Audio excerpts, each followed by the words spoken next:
Bonjour à toutes et à tous. Pour des raisons personnelles, je suis dans l'obligation de faire une pause pendant le mois de décembre. Alors, pourquoi ne pas réécouter d'anciens épisodes que j'ai pris le soin de vous sélectionner pour leur actualité captivante? Alors, écoutez bien l'introduction de chacun des épisodes. Il s'y cache des actualités, des pépites et de précieux conseils. Et si vous avez aimé l'épisode, partagez-le ou écrivez un commentaire sur Tatou Senti Apple Podcast. C'est une façon d'aider Tatou Senti à continuer. Bonjour à toutes et à tous. Nicolas Beaulieu, parfumeur chez IFF, a participé et réalisé 2 parfums, Tubéreuse et l'Absinthe, de la nouvelle marque de parfum Headspace, imaginée par Nicolas Beaulieu, le même qui a fait revivre la maison Le Galion depuis 2014, puis créé Ether en 2016. Quelle énergie et quelle créativité! Alors, souhaitons-lui bonne chance pour cette nouvelle aventure. Nicolas Beaulieu a bien évidemment remporté beaucoup d'autres parfums, mais j'ai choisi de m'arrêter essentiellement sur Headspace. Headspace Parfum réunit le meilleur de la poésie et de la science. Headspace Parfum, une nouvelle marque de parfum dont le cœur vibrant met en lumière la technologie du Headspace, une technologie qui a vu le jour dans les années 70. Headspace Parfum, c'est donc une collection de 7 parfums réalisés par 5 parfumeurs de chez IFF. Pour Nicolas, tout est possible en parfumerie. En un mot, il aime relever les défis et n'hésite pas à jouer avec les nouvelles molécules fraîchement lancées. Curieux et audacieux, rien ne l'arrête. Il est tel un feu sous la glace. Preuve en est, pour Tubéreuse, c'est un Headspace de fumée de cigarette que le parfumeur a utilisé. Ici, la tubéreuse est sensuelle à l'extrême. Une belle présence et prise de parole pour cette énigmatique fleur blanche. Je ne vous en dis pas plus. Pour Absinthe, c'est un Headspace d'un corps en mouvement. Jusqu'où iront les parfumeurs dans leur imaginaire? Alors, cette absinthe est joyeuse, faisant place à un cuir aromatique. Il est important de souligner que tous les parfums de Headspace font la part belle aux ingrédients naturels. Alors maintenant, courez vite chez Jovois pour les sentir. Et maintenant, place à ma conversation avec Nicolas. Sous ses apparences discrètes, et certes une grande humilité, il n'en demeure pas moins que Nicolas Beaulieu est du caractère. Pour lui, tout est possible en parfumerie. Il ose et n'hésite pas à utiliser les nouvelles molécules fraîchement lancées dans ses formules. Néanmoins, ce qui reste le plus important pour Nicolas, ce sont ses échanges avec ses amis et de maintenir une bonne humeur. Car pour lui, il est important d'être heureux pour créer de beaux parfums. Je vous invite à suivre Nicolas au travers de ses nombreux voyages, des Pays-Bas à l'Irlande, en passant par New York et Shanghai. Son parcours montre l'importance d'une solide formation, sa loyauté à IFF, dans un monde où tout bouge, avec rigueur et créativité. Or, les émotions restent son fil rouge. Bonjour Nicolas. Bonjour Bettina. Dans ton actualité, je crois savoir que tu as envie de me parler Tiffany's and Love for Him. Raconte-nous cette belle histoire. Et je crois qu'au niveau du parfum, il y a une petite surprise, un ingrédient un peu sur mesure qui a été développé pour le parfum. Donc voilà, raconte-nous plus en détail. Absolument, c'est un très beau projet sur lequel j'ai travaillé avec une collègue, Sophie Labbé, et nous avions développé pour ce parfum qui était vraiment autour de l'idée de célébrer l'amour, l'amour sous toutes ses formes. Donc déjà, c'est toujours très positif et très excitant comme idée. Et par exemple, nous avons travaillé un boisé citrus, quelque chose de très frais, de très pétillant. Donc on a ce départ gingembre mandarine qui évoque le coup de foudre. Et on a au cœur du parfum, pour exprimer la symbiose entre deux êtres, utilisé un ingrédient exclusif pour ce projet qui a été créé sur mesure par le laboratoire Monique Rémy à Grasse, qui est un codistillat entre le genièvre et le cyprès. Et l'idée de cet ingrédient, c'était d'avoir cette fraîcheur épicée de l'essence de genièvre qui est arrondie et réchauffée par le côté beaucoup plus résineux de l'absolu de cyprès. Et l'odeur de cet ingrédient donne vraiment ce bleu Tiffany qui était tellement important pour le projet. Donc c'était un très très joli projet qui a été lancé en fin d'année dernière aux États-Unis et qui est maintenant disponible en France. Donc je vous invite tous à le découvrir si vous ne le connaissez pas encore. D'accord. Alors, tu viens de soulever quelque chose d'intéressant en parlant d'une note sur mesure. Est-ce que parmi les parfums que tu as pu réaliser, il y aurait eu un autre exemple avec un autre ingrédient sur mesure?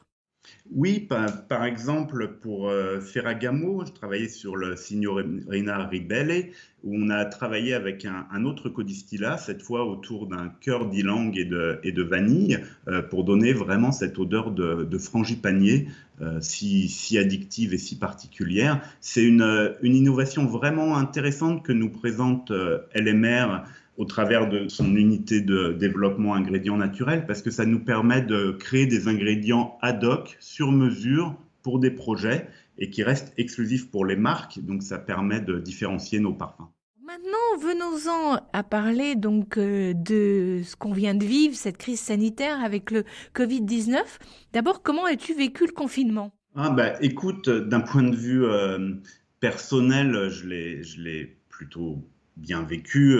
Tout le monde dans mon entourage était en bonne santé. Je suis resté à Paris chez moi avec mon conjoint, mais on était bien installés. J'ai continué à travailler. IFF n'a pas fermé. Donc évidemment, c'était assez différent comme rythme de travail parce que avec toutes les contraintes sanitaires, je ne Oui. pouvais plus me rendre au bureau. Donc on avait organisé des navettes pour que je reçoive mes échantillons chez moi et on travaillait avec les clients au téléphone, en fait, on s'entend chacun de notre côté. Donc, c'était une dynamique très différente, mais au final, ça s'est très bien passé. J'ai des projets qui ont bien avancé. Ça a donné aussi du temps pour créer différemment, réfléchir différemment, je pense. Donc, somme toute, C'est positif. j'en retiendrai le positif, absolument. Même si ça a été quand même assez angoissant pour tout le monde, hein, j'en suis conscient. Mais voilà, j'essaie de retenir le positif. Oui, tu as raison. Il y a que ça d'intéressant à la fin de la journée. Alors, justement, est-ce que cela a changé ton regard sur la création des parfums? Et est-ce que aussi tu perçois de la part de tes clients des demandes différentes au final depuis? Oui, je pense en fait, je pense que ça va changer la façon pour nos consommateurs d'appréhender et d'acheter du parfum. Donc forcément, toute l'industrie réfléchit à ce Oui. sujet, c'est extrêmement important. Et à mon sens, l'histoire de la parfumerie a toujours été liée au côté mystique et thérapeutique du parfum. Hein. Faut pas oublier que les premiers parfumeurs, notamment dans l'Antiquité égyptienne, étaient prêtres, donc étaient également des médecins. Donc tout ça est très lié. Je pense que c'est une valeur qui va revenir. Je pense on va rechercher à retrouver du sens, alors que soit un côté thérapeutique, on peut imaginer peut-être des nouveaux gels hydroalcooliques qui seraient des alternatives parfumantes, pourquoi pas, ou alors même Mhm. des alternatives où le parfum reprendrait un sens plus pour se rassurer, tu vois, quelque chose. Moi, j'imagine Oui. Bien-être?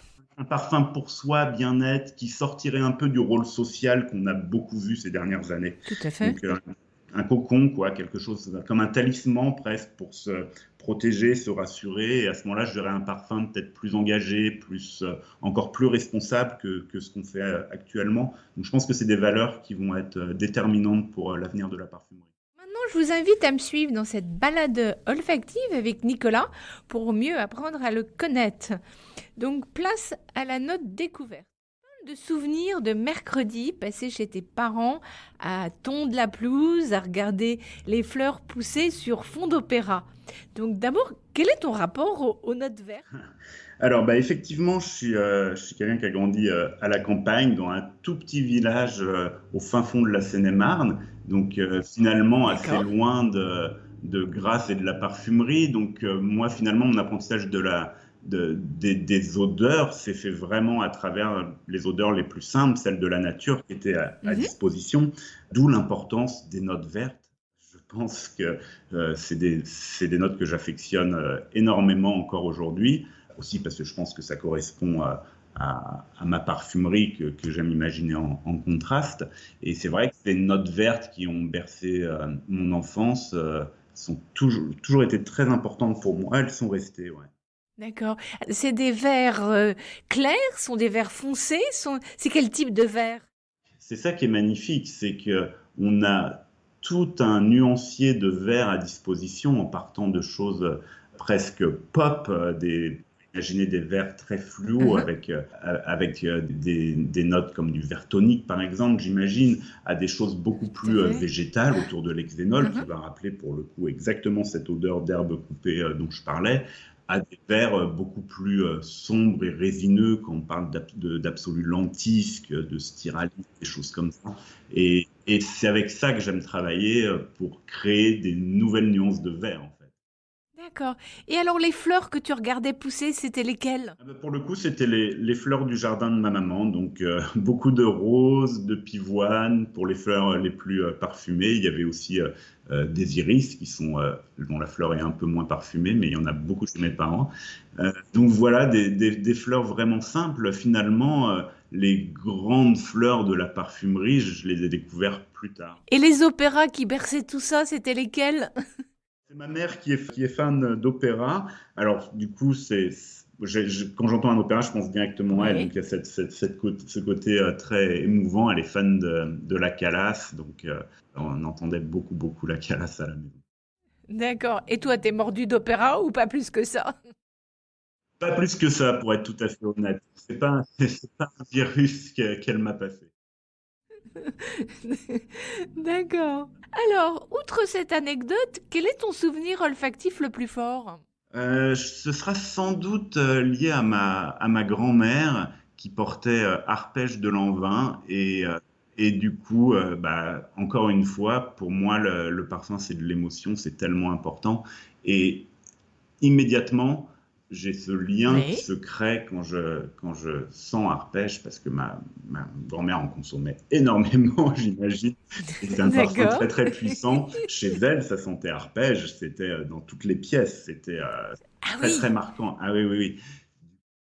Et alors, c'est l'arpège de l'époque, il sentait quoi? Ah, mais pour moi, c'était vraiment ce mélange entre quelque chose de propre et savonneux et quelque chose de poudré et addictif, en fait, de Mhm. crémeux. Donc, on D'accord. avait vraiment, mais évidemment, quand j'étais enfant, je ne mettais pas encore de nom sur toutes ces matières premières. Ça, c'est Oui, venu plus tard. tout à fait. Mais c'est marrant, comme maintenant, j'arrive justement à décoder mes émotions d'enfant qui étaient assez primaires. Ouais. Alors, j'ai lu qu'en fait, tu aurais voulu devenir égyptologue. D'où te vient C'est cette vrai. envie? Alors, une passion, globalement, j'aime beaucoup l'histoire. Je pense que l'archéologie et l'égyptologie de mon enfance, c'est aussi lié à ce côté Indiana Jones dont j'étais grand fan. Donc, Oui. ça a beaucoup joué. Mais c'est une période de l'Antiquité que j'adore. L'Égypte antique, c'est super. Donc ça, c'est ta période préférée. De l'Égypte antique?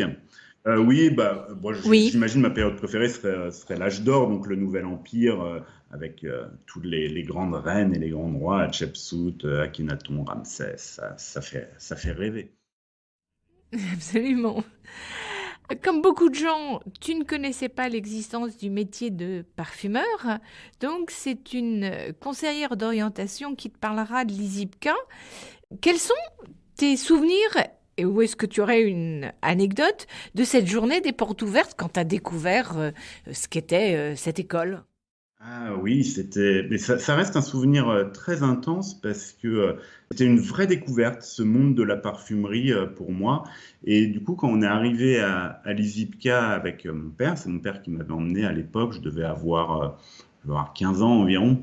On est arrivé dans cette école à Versailles qui était très imposante. Et je me souviens, on est entré dans ce salon avec toutes ces boiseries, un décor assez somptueux, légèrement suranné, et en plus, c'était saturé d'odeurs que je ne connaissais pas, parce qu'il y avait à disposition plein de matières premières à sentir que je découvrais, mais du coup, ça crée une ambiance olfactive, en plus de cette atmosphère un peu théâtrale, extrêmement marquante. Ah non, j'étais bluffé. Et bah, immédiatement, hein, j'ai su que je voulais faire ça. D'accord. Alors, en fait, tu es rentré donc chez IFF. Pourquoi IFF? Comment s'est passée cette rencontre avec IFF? Alors, IFF, c'était aussi, encore une fois, grâce à l'ISIPCA, parce qu'à l'époque, on faisait l'ISIPCA en alternance. C'était donc un contrat d'apprentissage. On passait la moitié du temps à l'école, la moitié en entreprise. Et IFF est l'entreprise qui a choisi de me former pour cet apprentissage. Donc, c'est comme ça que j'ai découvert cette société. Et à l'issue de mon diplôme, ils m'ont proposé un poste et du coup, j'y suis resté. Donc, ça s'est fait naturellement, j'ai envie de dire. Et finalement, oui, c'est vrai que ça fait 22 ans maintenant. Mais voilà, qu'est-ce qui te séduit chez IFF? C'est impressionnant, ça fait un peu peur comme ça. Ben, ce qui me séduit, je vais dire deux choses. C'est d'une part, il y a un esprit de liberté, il y a un vrai esprit entrepreneurial chez IFF où tout est possible. C'est extrêmement grisant et tout est possible, j'ai envie de dire. Moi, enfin, quand je regarde ma carrière et tout ce que j'ai fait, je me dis que oui, j'ai eu des opportunités incroyables grâce à cette société. Et l'autre chose qui est extrêmement importante, ce sont les gens. Et chez IFF, je travaille depuis des années avec des gens formidables qui sont pour beaucoup devenus des amis. Et ça, c'est tellement précieux de pouvoir travailler dans cette atmosphère. Ah, absolument, oui, oui, c'est très important, surtout aujourd'hui. Année. Donc très rapidement, en fait, tu pars en Irlande pour le contrôle des matières premières. Qu'est-ce que tu retiens de ces années-là? Ben, mes années en Irlande, ça a été ben, axé sur les matières premières et du coup, cette connaissance des matières premières, ça a été pour moi un passeport pour devenir parfumeur. Enfin, oui, il faut bien comprendre que du coup, je passais 8 heures par jour à sentir des ingrédients purs, tout ce qui était utilisé dans tous les parfums d'IFF. Donc, c'est un apprentissage assez extraordinaire. Donc, effectivement, après, quand je me suis présenté dans les concours pour intégrer l'école de parfumerie d'IFF, toute la partie matière première j'avais un atout considérable de ce côté-là. Donc, voilà pour le côté parfumerie, ce que j'en retiens. D'un côté plus personnel, du coup, je suis arrivé en Irlande, j'avais pas encore 20 ans, je parlais pas très bien anglais. Enfin, c'était vraiment l'aventure, quoi. Oui. C'était le premier voyage hors cocon familial. Ouais, pas exactement. J'avais fait quelques petits voyages avant, mais là, c'était pas des vacances, quoi. C'était la vie. J'avais un appartement, j'avais un travail, ouais, ouais. Donc c'était très grisant. C'était à la fois un peu effrayant, hein, pour être honnête au début, mais grisant et j'en garde des souvenirs incroyables. Et alors, en fait, quelle est la partie d'IFF exactement qu'il y a en Irlande et pourquoi l'Irlande? Alors, à l'époque, c'était un site de production. Malheureusement, l'usine a fermé depuis. Donc, c'était une usine où on fabrique des parfums, donc aussi bien la parfumerie fine que la partie de parfumerie fonctionnelle. Une usine de parfums, d'où le contrôle qualité, matières premières et produits finis, avec tout ce qui va avec, donc la composition, le shipment et tout. Mais il n'y avait pas de centre créatif, c'était uniquement une usine.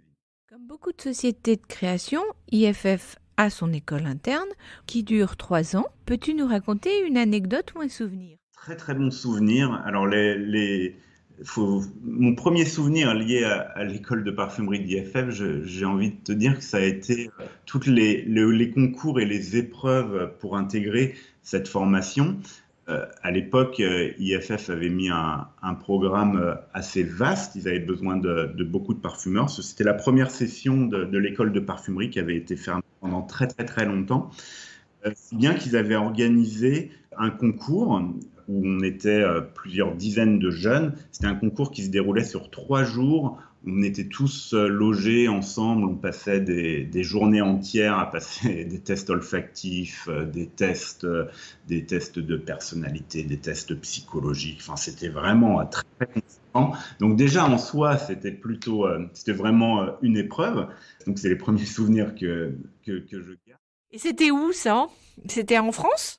Non, c'était déroulé aux Pays-Bas à l'époque. Donc j'étais parti d'Irlande pendant quelques jours aux Pays-Bas pour passer tous ces tests. Et ensuite, bon, il a forcément fallu attendre un petit peu pour la réponse. Mais oui, quand j'ai cru que je pouvais intégrer l'école, j'étais extatique. C'était un rêve qui devenait réalité. Et ma formation, donc 3 ans, comme tu le disais, s'est déroulée sur 3 sites différents. En fait, j'ai appris la parfumerie fonctionnelle avec un maître parfumeur qui s'appelle Jan van Elst. Ça, c'était aux Pays-Bas. J'ai appris la parfumerie fine à New York avec un autre professeur qui s'appelle Ron Renegade. Et ensuite, Oui. j'étais à Grasse pour me perfectionner autour de l'idée des matières premières et travailler avec un parfumeur qui s'appelle Jean-Charles Niel, qui était à Grasse à l'époque. Donc, j'ai eu la chance de bénéficier d'une formation très très complète, très variée, et ouais, j'en garde des super souvenirs. Et en D'accord. plus, comme je l'expliquais, on était une grosse promotion, parce qu'on était 12 apprentis parfumeurs à l'époque, donc c'était quand même assez énorme quand on pense au nombre de parfumeurs qu'il y a dans le monde. Et on venait tous du monde entier. Donc en fait, on débarquait tous dans notre formation. Il y en a qui venaient d'Asie, d'Amérique latine, des États-Unis, plusieurs d'Europe. Et du coup, on vivait Oui, quasiment oui. ensemble, quoi. Donc il y avait un petit côté auberge espagnole où on passait une journée à apprendre notre métier de passion et les week-ends ensemble. Donc, en plus d'une formation incroyable et de toute la technique de parfumerie, d'un point de vue plus personnel, j'ai vécu des moments incroyables où tous ces parfumeurs d'IFF sont devenus de véritables amis. Oui, oui, oui. C'était comme si vous étiez en pension quelque part. Et alors de ces trois parfumeurs, qu'est-ce que tu retiens?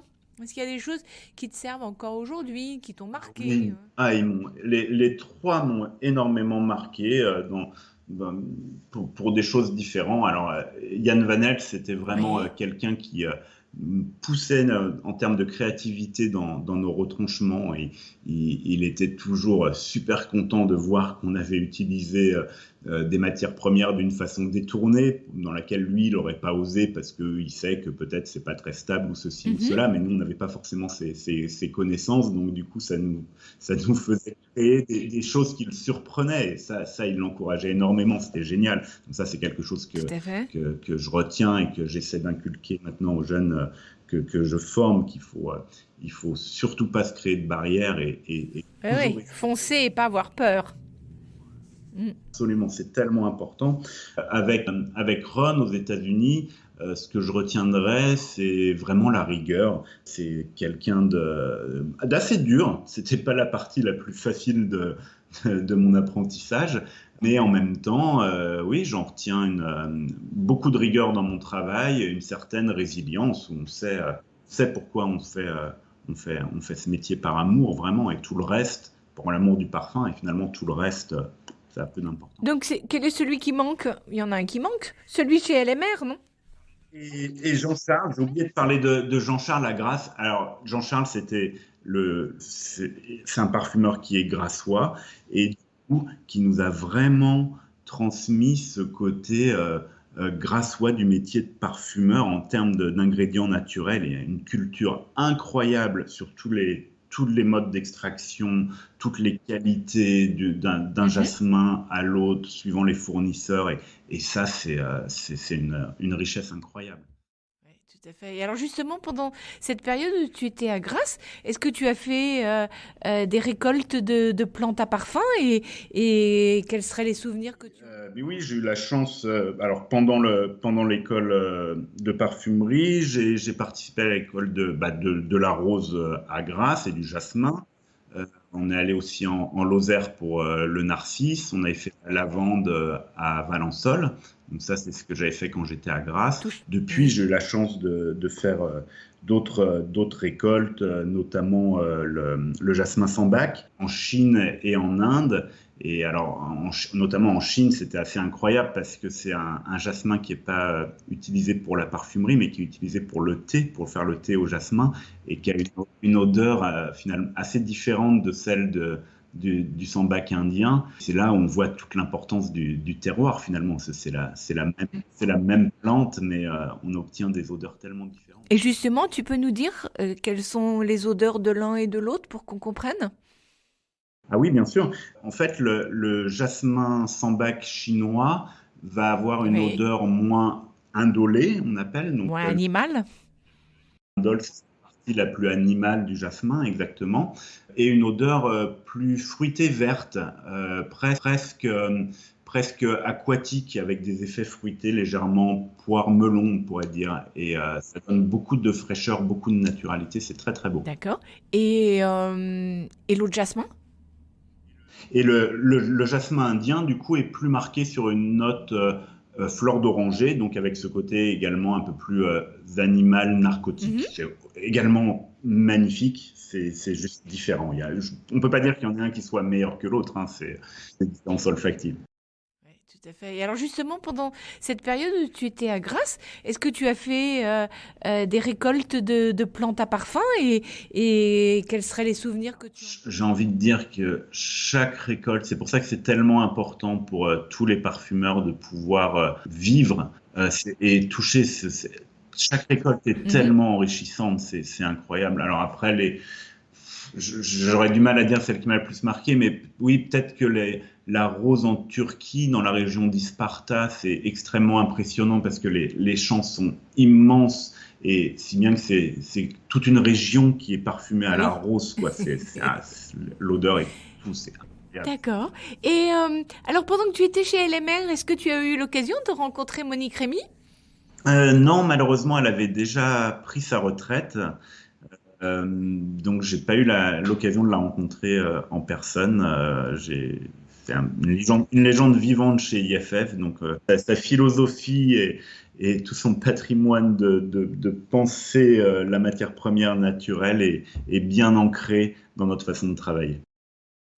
D'accord. Mais il faut dire que ça a été la seule femme à créer de notre temps cette société d'ingrédients naturels, ce qui est assez inouï et ce qui n'a pas dû être toujours facile au milieu de tous ces hommes. Absolument, et non seulement, comme tu dis, la seule femme, mais avec une idée très forte qui était de travailler les produits les plus purs et les plus qualitatifs possibles à une époque même. Il faut se rappeler qu'il y avait quand même énormément de ce qu'on appelle des coupages sur les ingrédients naturels. Ça a été la première à être totalement transparente en disant, voilà, moi, mes produits sont chers, certes, mais c'est parce qu'ils sont complètement purs et que vous pourrez les utiliser différemment. Donc forcément, c'est un discours qui a parlé aux parfumeurs et pour garantir cette qualité, elle a très tôt travaillé en collaboration avec les producteurs locaux.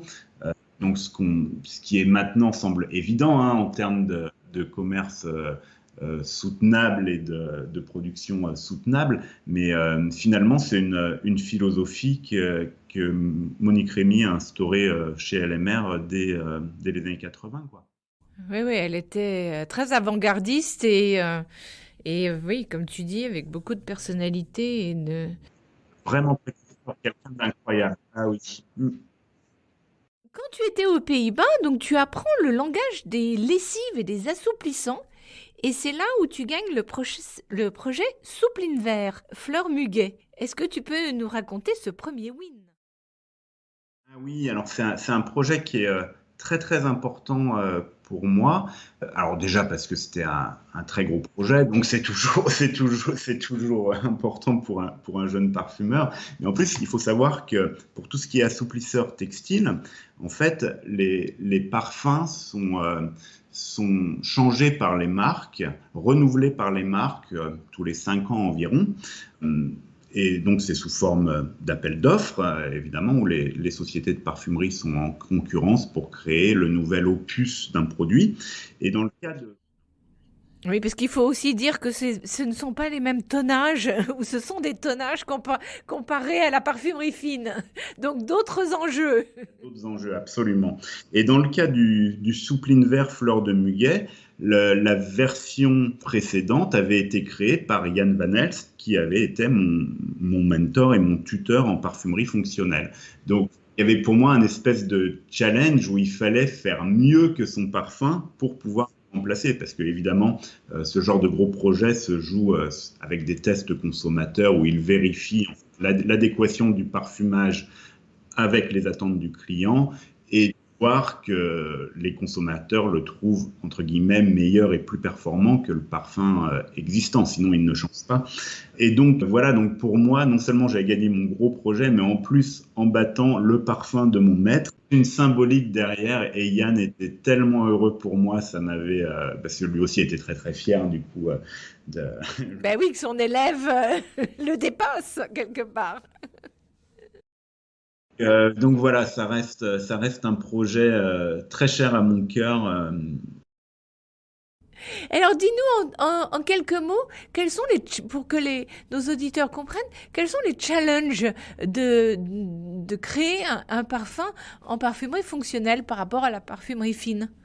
Alors, ce sont des projets beaucoup plus techniques, je dirais, où on a une dimension, ce serait presque tridimensionnel. Si je prends le cas d'un assouplisseur textile, par exemple, on va tester l'odeur, ce qu'on appelle en POP, Point of Purchase, c'est-à-dire quand on ouvre le flacon et qu'on sent l'assouplisseur. Ok, ça c'est l'étape la plus facile entre guillemets, mais on va aussi tester le parfum quand le linge est mouillé, quand le linge est sec, quand le linge est passé au sèche-linge. Donc, en termes de parfumerie, il faut bien comprendre qu'on va utiliser des ingrédients différents en fonction de leur volatilité, de leur solubilité dans l'eau, pour pouvoir atteindre l'odeur voulue au moment choisi. Donc, ça donne une complexité. C'est pour ça que encore différente de celle de la parfumerie fine. Bon, je ne dis pas que la parfumerie fine est simple, hein, loin de là, mon idée. Mais il y a une espèce de parfum en 3 dimensions. J'aime bien cette idée parce qu'il faut vraiment différencier ces ingrédients pour atteindre un objectif particulier en termes de technique. Oui, et qu'il soit performant à chaque moment que tu viens de citer. Absolument.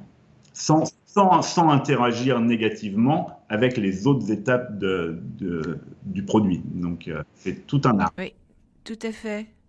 Et est-ce que tu trouves que d'avoir appris ça et d'avoir passé un peu de temps dans cette parfumerie fonctionnelle, ça te sert d'une façon ou d'une autre aujourd'hui dans ta parfumerie fine?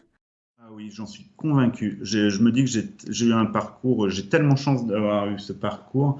Tu l'as dit, la parfumerie fonctionnelle, il y a une notion de performance qui est intrinsèque au projet. Hein. Personne n'achètera une lessive si le parfum ne tient pas au séchage. Donc il y a même pas, c'est même pas une question.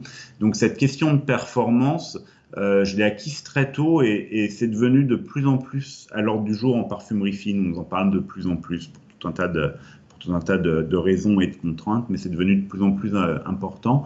Et voilà, du coup, moi, c'est une notion que j'avais déjà. Et après, il y a une certaine rigueur qui est vraiment indispensable à la parfumerie fonctionnelle par ces questions très très techniques.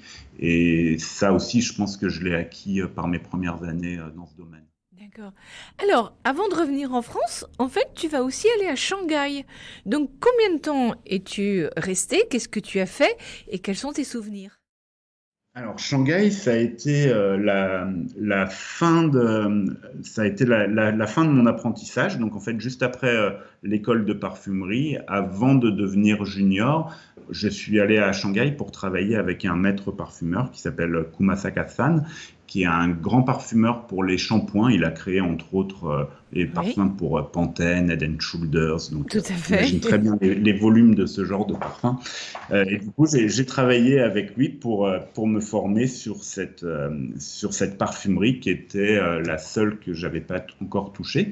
Hyper enrichissant d'un point de vue technique, bien sûr, mais ce qui m'a le plus Oui. marqué, c'est d'un point de vue culturel, parce que même si j'ai eu la chance de beaucoup voyager et de travailler dans plein d'endroits du monde différents, mais finalement, que ce soit un pays d'Europe ou les États-Unis, on reste quand même sur une culture finalement assez uniforme. Là, je suis arrivé en Chine. Oui, c'est le basculement total. Ah ouais, c'était compliqué quand même. Je me souviendrai toujours de ma première journée où je suis allé faire mes courses. J'avais demandé où on trouvait un Mhm. supermarché. Les gens parlaient pas très bien anglais. Enfin, c'était quand même compliqué. Et je suis revenu chez moi. J'avais acheté une bouteille de Coca et des cookies, quoi, parce que je savais pas quoi acheter. Je comprenais rien. Enfin, j'étais vraiment paumé au départ, hein. Donc, ça a été un vrai choc culturel, mais justement, passer ce choc, au bout de quelques mois, ça devient tellement enrichissant. C'était génial. Complètement. Et tu es resté combien de temps? Je suis resté 6 mois environ à Shanghai. C'était assez rapide, ouais. Avant de rentrer dans ton laboratoire, partons un instant faire un voyage au cœur de la matière. Donc, quel est ton ingrédient préféré ou auquel tu attaches de l'importance et ben, écoute, présente-le nous, comment tu l'as découvert et pourquoi est-ce que tu y es attaché? Alors, j'avais envie de vous parler d'un ingrédient qui est nouveau, un des derniers arrivés dans notre catalogue, qui est les racines de curcuma MD de chez LMR et l'essence de feuilles de curcuma, pareil, de chez LMR. Et alors, ce sont deux produits totalement nouveaux et que Oui. j'aime pour plein de côtés. Alors, on va commencer par les feuilles de curcuma. En fait, ce qui se passe, c'est que on s'est rendu compte en travaillant en Inde que ces feuilles qui étaient avant jetées avaient une odeur et en les distillant, on obtenait une essence totalement nouvelle qui a une odeur épicée qui pourrait se rapprocher de la direction d'un poivre rose, quelque chose de très frais, très terpénique, mais avec des nuances plus vertes, plus froides, qui peuvent rappeler également un petit peu la cardamome. Donc une nouvelle épice fraîche, je trouve très très très intéressante, alors que la racine de curcuma, là on est toujours sur une odeur épicée, mais plus sur une épice chaude qui va rappeler le curcuma qu'on utilise en cuisine évidemment, mais avec un côté boisé, crémeux, assez addictif. Il y a des molécules qu'on retrouve par exemple dans le bois de santal qui sont présentes là. Et du coup, c'est une matière première qui gagne aussi en termes d'amertume. Et c'est quelque chose que j'aime beaucoup D'accord. travailler en ce moment. Je pense que ça peut être une nouvelle addiction, l'amertume. Donc, c'est un ingrédient qui me plaît beaucoup. Et on parlait tout à l'heure de Monet Crémy et de son raisonnement responsable à la base. Et là, en l'occurrence, ce sont des produits qu'on appelle de upcycling, c'est-à-dire que en fait, on a travaillé avec un producteur local qui cultivait le curcuma, mais pour en extraire le curcumène, donc un des principes actifs pour l'industrie pharmaceutique, et jeter tout le reste. Alors que finalement, tout le reste, bah, c'est là où on a l'odeur, et du coup, c'est avec ça qu'on travaille et qu'on obtient ce produit. Donc, je trouve que cette histoire est géniale parce qu'on a un produit qui est absolument magnifique et qui, en plus, finalement, était avant jeté. Donc, en termes de sustainabilité, je trouve que c'est une très belle histoire et que c'est très important de repenser un peu notre mode de production pour pour être meilleur pour la planète. Absolument, tout à fait. Mais c'est vrai que c'est intéressant ce que tu dis là, parce que dans mon précédent podcast avec Stéphane Picard, il raconte aussi quelque chose autour du santal où on va réutiliser quelque chose qu'on ne pensait pas avoir une odeur et qui, effectivement, le redistillant a donné un produit tout à fait intéressant. Donc, c'est vrai et c'est encourageant quelque part de se dire que, en fait, on peut toujours aller plus loin et que même d'un déchet, on peut sortir quelque chose d'extraordinaire et d'intéressant pour votre palette. Hein. Absolument. Non, je trouve ça très très beau, cette espèce de double bénéfice où on a à la fois un nouvel ingrédient qui est sublime et en plus on fait du bien à la planète, à des communautés en travaillant avec eux. Ça leur apporte des revenus supplémentaires finalement à ces gens qui produisaient le curcuma. Et en plus, comme tu le disais, c'est un déchet qui est valorisé de façon incroyable. Oui, complètement. Est-ce que tu l'as déjà utilisé ou tu es en train de le mettre dans des projets à venir? C'est tout nouveau, donc je l'utilise dans pas mal de projets. Il y a pas encore de parfum sur le marché. Là où vous pourriez le sentir, je les présente pour mon parfum de Speed Smelling, donc une initiative que fait IFF tous les ans, où nous avons l'occasion de travailler totalement. Tu veux dire que tu en as mis dans le dernier? Et absolument, j'ai travaillé autour de l'idée d'un nouveau vétiver qui est un vétiver concentrate. Donc c'est aussi une idée de upcycling parce que c'est l'eau du vétiver qui est retravaillée pour en extraire les molécules aromatiques. Tu veux dire une eau florale? L'eau de distillation du vétiver, pardon. Oui. Était préalablement jetée, pareil. En fait, on s'est aperçu qu'elle avait une odeur. Donc, on a extrait ces particules aromatiques pour en créer un nouvel ingrédient qui est une note boisée très racinaire et qui, techniquement, en plus, est intéressante parce que c'est plus volatile que l'essence classique de vétiver. Donc, ça arrive plus vite dans le parfum. Et je l'ai associé justement à du turmeric, le turmeric root, donc le curcuma, pardon. On utilise toujours les noms anglais chez IFF. Et voilà, mon idée était vraiment de travailler autour de la racine. C'était dans le but de rappeler les racines de la parfumerie et à quel point c'est important pour nous. Tout à fait. D'accord. Eh bien, écoute, merci. Merci à toi pour cet échange riche en odeurs, parfums et sensations. Si vous avez aimé cet épisode et que vous voulez soutenir Tattoo Senti Podcast, favorisez sa diffusion en mettant un 5 étoiles ou en écrivant un commentaire sur Apple Podcast ou sur votre plateforme préférée. Mais surtout, abonnez-vous pour ne manquer aucun des épisodes gratuits de Tattoo Senti, le premier podcast sur l'art de sentir. En attendant le prochain épisode, sentez-vous bien.